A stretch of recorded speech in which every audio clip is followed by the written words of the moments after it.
Coming up on This Week in Procurement, agencies are investing heavily in clinical capacity and healthcare delivery right now. That's your signal. Public health, family services are mission critical.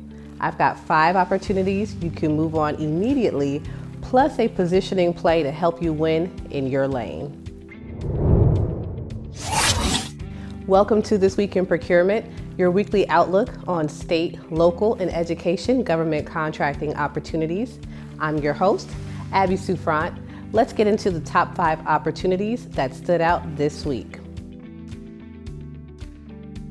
First up, out of the state of New Jersey, we have a neurological and psychiatric evaluation service contract. This is not a standalone testing vendor situation. This includes IEP, embedded clinical evaluations, neurological and psychiatric assessments, and school meeting participation. Best fit for licensed clinical psychologists, neuropsychologists, or psychiatric evaluation firms with direct school experience. This signals that districts are building clinical capacity into their core IEP process. They need embedded expertise, not a contractor at arm's length. Next up, out of the state of Louisiana, we have a personal care hygiene product supply contract. This is not a complex multi-category procurement. This includes individually wrapped soft toothbrushes with exact specification compliance and consistent supply delivery. Best fit for medical supply distributors with reliable manufacturing or sourcing networks. This signals a straightforward recurring revenue opportunity for vendors who can execute specs and meet deadlines predictably. The deadline for this contract is June 4th. Our third contract of the week is coming out of the state of Colorado for oxygen and respiratory therapy services. This is not a light-duty equipment supply. This includes 24/7 liquid and gaseous oxygen, portable tanks, CPAP and BiPAP machines, airline quality oxygen within 24 hours, and technical staffing. Best fit for established respiratory therapy organizations or medical equipment providers with serious logistics infrastructure. This signals a 1-year stability contract that requires proven operational capacity. If you are qualified for any of the opportunities that you see on this video today, don't sit on it. Save this video, join our community, get access to the contracts, and submit your bid. Next, out of the state of New Jersey, we have an occupational therapy service contract. This is not a flexible as needed arrangement. This includes licensed OT and OT assistant staffing, classroom and home-based therapy, IEP compliance, and precise documentation. Best fit for OT staffing firms or therapy practices with licensed personnel, experience in school settings. This signals rigid scheduling tied to IEPs and a 1-year commitment. Move now if you have a New Jersey-based OT staff. Last, our contract is out of the state of California for therapy and counseling services. This is not your basic talk therapy. This includes PSIT and PC care, family counseling, supervised visitation, adult therapy, domestic violence and anger management counseling, all child welfare focused. Best fit for licensed clinical social workers and marriage and family therapists with trauma-informed and child welfare experience. This signals that complex family dynamics require flexible clinical capacity. This contract rewards established clinical organizations with breadth.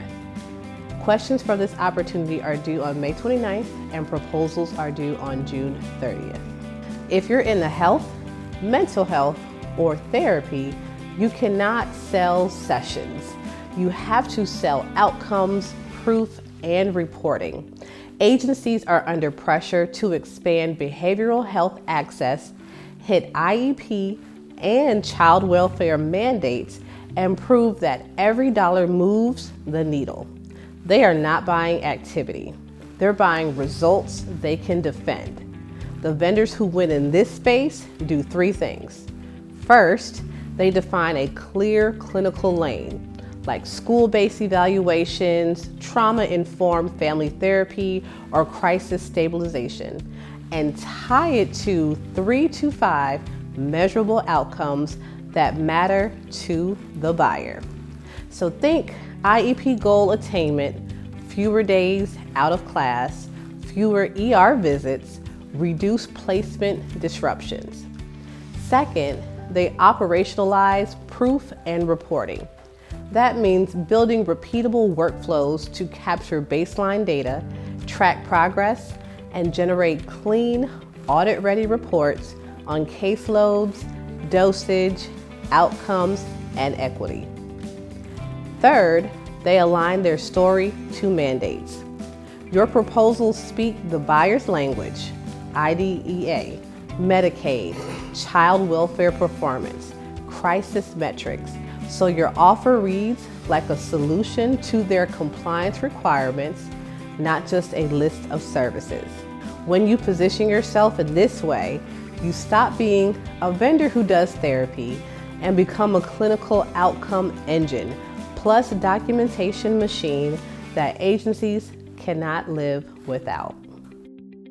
Heading over to the big map, this week brought over 31,000 new opportunities nationwide between May 8th and May 14th. That volume tells you that agencies are moving urgently on modernization and service delivery. They're not window shopping.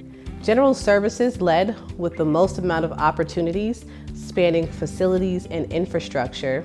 Software and technology followed behind, focusing on cybersecurity, billing platforms, and HR systems. The signal is clear. Agencies are investing in digital transformation and infrastructure resilience right now. Heading over to the East Coast, the East Coast is balancing enterprise modernization with operational management across 836 opportunities. Agencies are actively buying general services, software solutions, and education contracts. New York is prioritizing environmental services like recycling alongside IT hardware, hard drives, and RAM, signaling aging infrastructure upgrades paired with supply chain security. Meanwhile, the state of New Jersey is following strongly behind New York, heavy in education and professional services, indicating districts are building clinical and support capacity. For health, mental health, and therapy vendors, this region wants embedded clinicians in schools and programs. Psychologists, OTs, social workers, and counselors built into the IEP teams and multidisciplinary care, not on call in the background. Outcome reporting, things like attendance, IEP goal progress, and family stability is becoming just as important as hours billed. Now this has a very clear market signal. East Coast buyers need legacy system upgrades and quality service delivery partners embedded into their operations, especially inside of education and social services. Heading over to the South is driving digital transformation and public safety across multiple opportunities. Agencies are buying general services, software, and construction with acceleration. Texas is leaning hard into cybersecurity and data analytics, signaling critical risk mitigation in state operations. Florida and Georgia are pushing property and casualty insurance alongside public safety gear, indicating agencies are securing assets while modernizing. For our health and mental health and health vendors, that translates into strong demand for crisis services, school safety-related mental health support, and community-based treatment tied to public safety and justice initiatives. There is growing emphasis on telehealth and workforce strategies to stretch limited clinician capacity across a wide geography. Now, the signal these vendors are saying that Southern buyers are connecting security, infrastructure, and digital capability as linked priorities, and behavioral health is increasingly woven into all of those systems. Heading over to the Midwest. The Midwest is focused on operational stability and essential services across multiple opportunities. These agencies are buying general services, software, and cleaning and maintenance contracts. Michigan is prioritizing trash disposal and basic service delivery, showing foundational infrastructure investments, while Ohio is emphasizing audit services and fiscal accountability, signaling agencies need documentation, verifiable spending controls, and qualified support.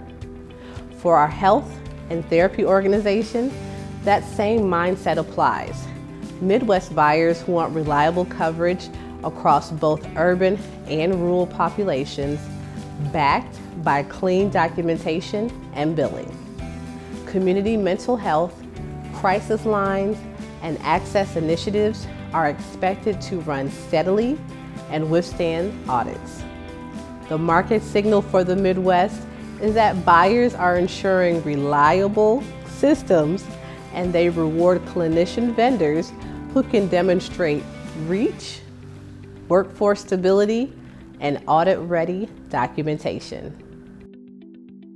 And finally, heading over to the West Coast. The West Coast is pushing urban planning and sustainability. Agencies are actively buying general services, software, marketing, and business services. Of course, California continues to lead with a great focus on drainage master studies, signal engineering, indicating long-term infrastructure resilience planning. Colorado is really into modernization, while Washington is signaling future-forward thinking. In the health and mental health field, the same long-term lens shows up as a major investment in crisis systems, children, and family behavioral health. That's integrated, trauma-informed, and all hands on deck. The West Coast buyers expect providers to pair strong clinical models with technology. For example, telehealth platforms, digital scheduling, robust data, and equity reporting. The market signal is unmistakable. West Coast buyers are building infrastructure for tomorrow, not just fixing it today. And they want clinical partners who can grow with them, both on the ground and online. Now let's head to our Dear Abby segment. Dear Abby, I see a health and therapy contract in another state that I want to bid on. How do I know if I should go for it or pass? That is an awesome question. Here's a simple 3-step bid or no bid strategy for clinical vendors. Step 1, license and footprint reality check. Do you have or can you realistically obtain the right clinical licenses in that state for both your practitioners and your organization? Can you cover the geography within person or in telehealth way that meets the standard of care and their contract requirements? If the answer is not without stretching dangerously thin, that's a no bid for now. Save it as a model for how to prepare for the next one. Step 2, evidence and experience match. Does this contract ask for the work you've actually delivered before, whether it's same population, same setting, same or similar in a clinical model?